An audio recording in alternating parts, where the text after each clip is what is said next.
अस्सलाम वालेकुम, this is advocate Ahmed Hasan और आप देख रहे हैं मेरा यूट्यूब चैनल। आज का जो टॉपिक है वो है बेल के बारे में कि बेल क्या होता है। बेसिकली जो किसी भी पर्सन को अगर अरेस्ट किया जाता है तो सबसे पहले उसके रिलेटिव जो पर्सन होते हैं उनकी यही डिमांड होती है कि इसकी बेल करवाई जाए जल्द से जल्द। तो कुछ ऐसे ऑफेंस होते हैं जो बेलेबल होते हैं और कुछ होते हैं ऐसे जो नॉन बेलेबल होते हैं। तो इनको जो डील करता है बेलेबल ऑफेंस को वो है सेक्शन CRPC 1898 का 496। और जो नॉन बेलेबल होते हैं उनको डील करता है इसी CRPC का 497 और 498। 498 जो है वो बेलेबल या नॉन बेलेबल दोनों में से आप जो है वो बेल करवा सकते हैं प्री अरेस्ट जो है। तो इसमें जो है सबसे पहले अगर देखें कि अगर 496 को in what cases bail to be taken, कौन से ऐसे केसेस हैं जिनमें बेल ली जा सकती है। When any person other than a person accused of a non bailable offence in arrested or detain without warrant by an officer in charge of a police station. तो ये जो वो व्हेन एनी पर्सन के कोई भी ऐसा person other than a person accused of a non के ऐसे पर्सनस के अलावा जो नॉन बेलेबल ऑफेंस में के अलावा दूसरे कौन से होते हैं बेलेबल ऑफेंस के, उन बेलेबल ऑफेंस में जो पर्सन पकड़ा गया हो तो इस सिलसिले में अगर बेल रखनी है तो वो जो है वो सेक्शन 496 के मुताबिक बेल रखी जाएगी। तो इसमें अगर नीचे देखें provided further that nothing in this section shall be deemed to affect the provision of section 107 sub section. ये 107 जो है वो 751 वाला है कि अगर जो 107 होता है एक्चुअल जो सेक्शन है 751 जो है 107/151 51 जो है, तो वो 51 नहीं होता 151 है CRPC का ही। उसमें जो पुलिस की पावर होती हैं और 107 में मजिस्ट्रेट की पावर होती हैं। और जो 107 है security for keeping the peace in other cases. और जो 117 है वो inquiry as to truth of information, वो इसको डील करता है। तो जो बेलेबल ऑफेंस हैं वो आ जाएंगे 496। तो ये वो ऑफेंस होंगे जिनमें बेल रखी जा सकती है 496 के मुताबिक जो बेलेबल है। सेकंड में आ जाता है नॉन बेलेबल ऑफेंस, उसको डील करता है सेक्शन 497। मैन बेल में be taken in case of non bailable offence के ऐसे केसेस जिनमें नॉन बेलेबल ऑफेंस में जब आप बेल लेंगे तो ये कब आपको बेल मिलेगी जो नॉन बेलेबल ऑफेंस हैं ये तब मिलेगी जब जो अरेस्टेड पर्सन है उसे जब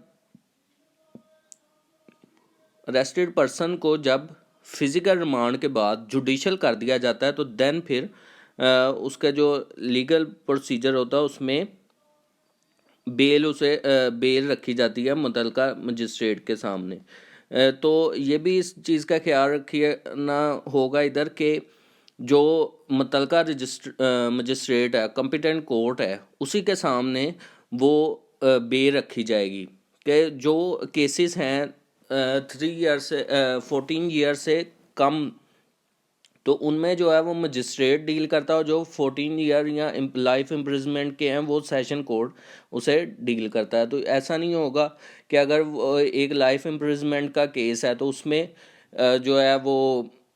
केस उधर दायर किया गया तो वो बेल जो है वो मजिस्ट्रेट के सामने होगी, तो वो जो बेल रखी जाएगी वो सेशन कोर्ट के सामने ही, सेशन जज के सामने ही वो रखी जाएगी। तो नॉन बेलेबल ऐसे ऑफेंस हो गए जिनमें जैसे नॉन बेलेबल कोई भी ऑफेंस है जैसे 302 का हो गया या 337F2 हो गया, तो ये नॉन बेलेबल ऑफेंस के एग्जांपल है। तो इसमें जो है वो 497 के तहत आप रख सकते हैं वो तब जब फिज़िकल रिमांड जब उसका ले लिया गया हो तो उसके बाद जो है उसे जुडिशल कर दिया हो तो देन फिर 497 के तहत नॉन बेलेबल ऑफेंस में बेल रखी जाएगी। और 498 जो है power to direct admission to bar or reduction of bell के ऐसे पर्सन जो ये समझता है कि उसे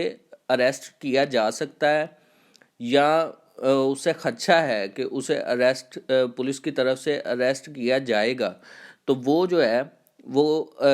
मुतलका अपना जो मजिस्ट्रेट होगा उसके सामने जाके जो है वो अपनी बेल इंटरम रख सकता है। तो जो 497 की अगर बात करें तो जैसे इसमें नॉन बेलेबल ऑफेंस हैं और 498 में लोग क्या करते हैं, जो नॉन बेलेबल फेंस भी हो गए तो उनमें भी जाके ये जो सेक्शन है वो ये पावर देता है कि जो क्रिमिनल है वो बेल रख सकता है, लेकिन interim bail pre arrest bail जो होती है वो ले सकता है, लेकिन वो इंटरम होती है, अबूरी होती है, वो उस वक्त तक होती है बेल जब तक वो गिल्टी साबित ना हो जाए। फॉर एग्जांपल एक पर्सन ने 302 का कत्ल किया, तो वो हम देखते हैं कि वो कत्ल करने के बाद भी वो बाहर सरेआम घूम रहा होता है और लोग उससे डर रहे होते हैं कि ये पता नहीं इसके पास क्या पावर है कि या इसका रिलेशन या क्या ऐसी चीज़ है कि जो जिस वजह से ये बाहर घूम रहा है, तो इसे कोई पूछने वाला नहीं। ऐसा नहीं है, वो उसने ली होती है 498 के तहत इंटरम अबूरी ज़मानत बेल, जो कि वो ये होता है कि जब तक वो गिल्टी प्रूव नहीं होता मतलब उसमें ज़्यादा से ज़्यादा 3 से 4 डेट्स पड़ती हैं और देन वो अरेस्ट कर लिया जाता है बाय पुलिस, कि पुलिस उसे गिरफ़्तार कर लेती है और देन फिर वो एट द एंड जेल में ही जाता है। तो इसमें कोई भी वो घबराने वाली बात नहीं कि एक बंदे ने कत्ल करके वो बाहर घूम रहा है, वो सिर्फ एक अबूरी ज़मानत होती है जो कि कोर्ट के सामने वो पेश होता है कि जी मैं खुद पेश हो रहा हूँ, मैं इश्तिहारी नहीं हूँ, मैं फ़रार नहीं हूँगा, तो मैं इधर आके अपना केस डिफ़ाइन करूँगा कि मैंने ये कत्ल नहीं किया। लेकिन जब वो नहीं कर पाता, उसे डिफेंड नहीं कर पाता खुद को, तो देन वो फिर उसे अरेस्ट कर लिया जाता है। तो वो कॉपी जो है वो फिर पुलिस स्टेशन में भी दे दी जाती है कि इसे अबूरी ज़मानत मिली हुई है इतनी डेट तक। वो जितने बड़े केसेस हों उस हिसाब से वो डेट पड़ती है 1 वीक की या 14-15, ज़्यादा से ज़्यादा इतने दिन की होती है। 2 से 3 बार 4 बार उसे मिल जाती है, देन वो अरेस्ट हो जाता है पुलिस की तरफ से। तो ये है बेल का, जो बेल को डील करते हैं सेक्शन 496, 497 और 498। 496 जो है वो नॉन बेलेबल ऑफेंस को डील करता है बेल, और जो नॉन बेलेबल है उसे 497, और जो इंटरम अबूरी ज़मानत जो होती है प्री अरेस्ट बेल वो 498 के तहत आप ले सकते हैं। तो जो 490 जो बेलेबल ऑफेंस हैं उसमें जो बेल रखी जाती है कि जो जिनमें ज़मानत की इजाज़त है, उसमें ये होता है कि जैसे छोटे मोटे केसेस होते हैं लड़ाई झगड़े के या कोई भी, तो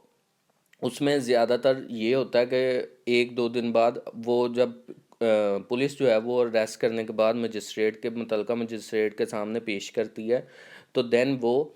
उसी वो श्योरिटी बॉन्ड्स अपने रखवा देते जितने वो कोर्ट जो है कॉम्पिटेंट कोर्ट उसे अलाउ करता है कि इतने मुचलका या कोई भी बॉन्ड अपने रखवाओ, तो देन उसे ज़मानत दी जाएगी ताकि वो